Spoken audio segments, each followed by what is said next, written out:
Honourable prime minister Narendra Modi గారు, honourable governor Abdul Nazir గారు, ఉప ముఖ్యమంత్రి మిత్రుడు పవన్ కళ్యాణ్ గారు, వేదికపై ఉన్న పెద్దలందరికీ ఈరోజు అల్లూరి సీతారామరాజు ఇంటర్నేషనల్ ఎయిర్పోర్ట్ సందర్భంగా ఉత్తరాంధ్ర ప్రజలందరికీ ముందుగా శుభాకాంక్షలు.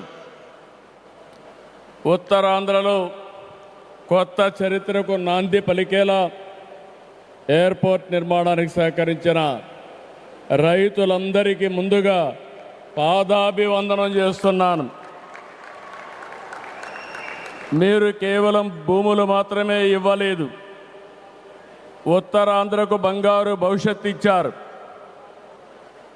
నేడు ఉత్తరాంధ్రకి ఇంటర్నేషనల్ ఎయిర్పోర్ట్ వచ్చింది. ఉత్తరాంధ్రకి అంతర్జాతీయ ఐటీ దిగ్గజం గూగుల్ వచ్చింది. ఉత్తరాంధ్రకి ప్రపంచ స్థాయి స్టీల్ కంపెనీ ఆర్సీఆర్ మిత్తల్ వచ్చింది. ఇంకా ఎన్నెన్నో. ఇవన్నీ ఎలా వచ్చాయి? ఒక్కసారి మీరు ఆలోచించుకోవాల్సిన అవసరం ఉంది. 2 ఏళ్ల క్రితం విధ్వంసమైన రాష్ట్రం. ఆ రోజు నేను, పవన్ కళ్యాణ్ గారు, నరేంద్ర మోడీ గారి నాయకత్వంలో మీ అందరికీ ఒక హామీ ఇచ్చాం. రాష్ట్రాన్ని పునర్నిర్మాణం చేస్తామన్నాం, నిలబెట్టుకున్నాం.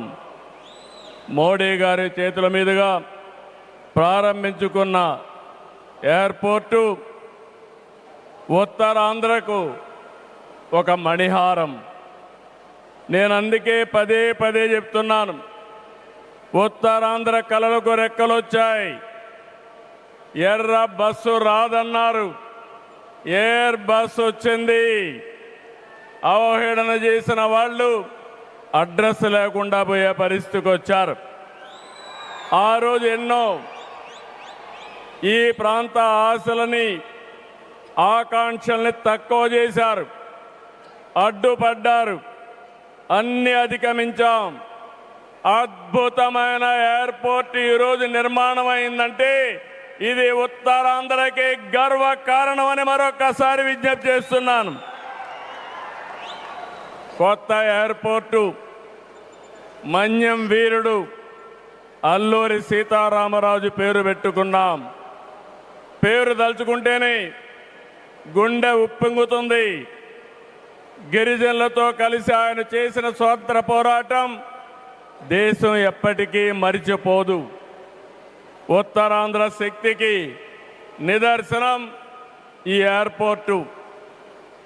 ఎందుకంటే ఈ ఎయిర్పోర్ట్ నిర్మించింది ఎవరో కాదు, ఉత్తరాంధ్ర వాసి జిఎంఆర్, ఈ ప్రాంత వాసి. ఇంకొక పక్క దీనికి తొలుగు అడుగు వేసిన అశోక్ గజపతి రాజు ఇక్కడి వారే. ఏవియేషన్ మంత్రిగా నిర్మాణం పూర్తి చేసే బాధ్యత తీసుకున్న రామ్మోహన్ నాయుడుది కూడా ఉత్తరాంధ్రనే. ఇది ఉత్తరాంధ్ర సత్తా అని మరొక్కసారి మీ అందరికీ విజ్ఞప్తి చేస్తున్నాను. ఈరోజు ఉత్తరాంధ్ర దశ దిశ మార్చి కీలక ప్రాజెక్టు ప్రారంభానికి వచ్చిన మోడీ గారికి మనస్ఫూర్తిగా ధన్యవాదాలు. ఈరోజు మనందరం గుర్తుపెట్టుకోవాలి, వెంటిలేటర్ పైన ఆంధ్రప్రదేశ్కి ఆక్సిజన్ ఇచ్చి ఈరోజు నిలబెట్టిన వ్యక్తి నరేంద్ర మోడీ గారు. నేను మిమ్మల్ని అడుగుతున్నా, ఆంధ్రుల సెంటిమెంట్ విశాఖ ఉక్కు నిలబెట్టింది ఎవరని గట్టిగా మీరు చెప్పాల్సిన బాధ్యత మీ పైన ఉంది. ఎవరు? విశాఖ రైల్వే జోన్ మంజూరు చేసి విభజన హామీని నెరవేర్చింది ఎవరు? పోలవరానికి సాయం చేసి గాడిన పెట్టింది ఎవరు? రాజధానికి నిధులిచ్చి పనులు పునఃప్రారంభించిన వ్యక్తి ఎవరు? 2027 భోగాపురంలో చెప్తున్నాను, పోలవరాన్ని పూర్తి చేసి మన ప్రధాని చేతుల మీద జాతికి అంకితం చేస్తామని హామీ ఇస్తున్నాం. 2028 అమరావతి మొదటి దశ పనులన్నీ పూర్తి చేసి మన ప్రధానమంత్రి నరేంద్ర మోడీ గారి చేతుల మీదుగా ప్రారంభిస్తామని మీ అందరికీ హామీ ఇస్తున్నాను. దీనికి మనందరం థ్యాంక్స్ చెప్పాలనా లేదా అని అడుగుతున్నా. చెప్పాలనా లేదా అని అడుగుతున్నా. థ్యాంక్ యూ, థ్యాంక్ యూ, ధన్యవాదాలు, ధన్యవాదాలు. ఏఎస్ఆర్ ఎయిర్పోర్టు 2703 ఎకరాలు, 5641 కోట్ల రూపాయలు అద్భుతంగా వచ్చింది. ఎయిర్పోర్టుని ఫ్లయింగ్ ఫిష్ ఆకారంలో నిర్మించారు. మన తీర ప్రాంతాన్ని ఇది గుర్తు చేస్తుంది. అటు సముద్రం, ఇటు పచ్చని కొండల మధ్య విమాన ప్రయాణమే కొత్త అనుభూతిని తీసుకొస్తుంది. నేను చాలా విమానాశ్రయాలు చూశాను, కానీ భోగాపురం ఒక ప్రత్యేకమైన ఎయిర్పోర్ట్ అని మరొకసారి మీకు విజ్ఞప్తి చేస్తున్నా.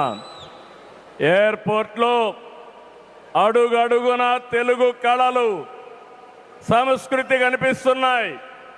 తెలుగు ముగ్గులు, ఏటి కొప్పాక బొమ్మలు, కూచిపూడి నృత్యం, తోలు బొమ్మలాట, బొబ్బలి వీణ, నాదస్వరం, లేపాక్ష నంది వంటివి ప్రతిబింబించేలాగా తీర్చిదిద్దారు. విశాఖ నుంచి భోగాపురాన్ని నిర్మించే బీచ్ కారిడారు ప్రకృతి అందాలతో మరింత ఆకర్షణ తెస్తుంది. గ్లోబల్ ఏరోస్పేస్ ఏవియేషన్ హబ్కి GMR Manasa aviation university, ASIP semiconductor ప్రాజెక్టుకు శంకుస్థాపన చేసుకున్నాం. జిఎంఆర్ విఎఫ్ స్కిల్ డెవలప్మెంట్ సెంటర్కి ప్రారంభించుకున్నాం.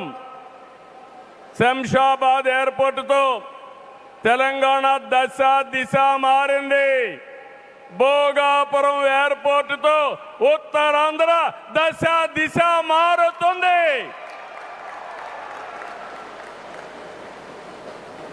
రెండు 2015లో ఆనాడు ప్రధానమంత్రిగా ఉన్న నరేంద్ర మోడీ గారి నాయకత్వంలో ప్రకటన చేశాం. 19లో అనుమతులు తెచ్చి శంకుస్థాపన చేశాం. భోగాపురానికి నాడు కొబ్బరికాయ కొట్టింది మనమే, నేడు గుమ్మడికాయ కట్టింది మనమే. గుర్తుపెట్టుకోమని కోరుతున్నాను. ఈ 2 ఏళ్లలో ప్రధానమంత్రి గారి సహకారంతో ఉత్తరాంధ్రలో 189 ప్రాజెక్టులకు సంబంధించి 6,13,00,000 పెట్టుబడులు. ఇవి పూర్తయితే 5,57,000 మందికి ఉద్యోగాలు వస్తాయని మీ అందరికీ విజ్ఞప్తి చేస్తున్నా. ఉత్తరాంధ్రలో వచ్చే 3 ఏళ్లలో 2,784 కోట్లతో 8 ప్రధాన సాగునీటి ప్రాజెక్టులు పూర్తి చేస్తాం. ఇది కాకుండా 65 సంవత్సరాలుగా పెండింగ్ ఉన్న నేరేడు బ్యారేజీని కేంద్రం క్లియర్ చేశారు. దశాబ్దాల కలని నిజం చేస్తాం. ఈ నెల 14వ తేదీన గోదావరి నీటిని ఉత్తరాంధ్రకి, ముఖ్యంగా అనకాపల్లికి తీసుకొచ్చే బాధ్యత ఎన్డీఏ ప్రభుత్వం తీసుకుంటాం.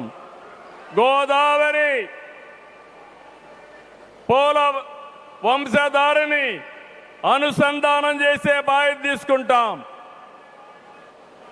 ఉత్తరాంధ్రలో టూరిజం, ఫార్మా, నేషనల్ హైవేలు, పోర్ట్లు, ఎయిర్పోర్ట్లు, railway connectivity, rare earth minerals, ప్రసిద్ధ పుణ్యక్షేత్రాలు, అరకు, పాడేరు, సుందర ప్రాంతాలు లేనిదంటూ లేదు.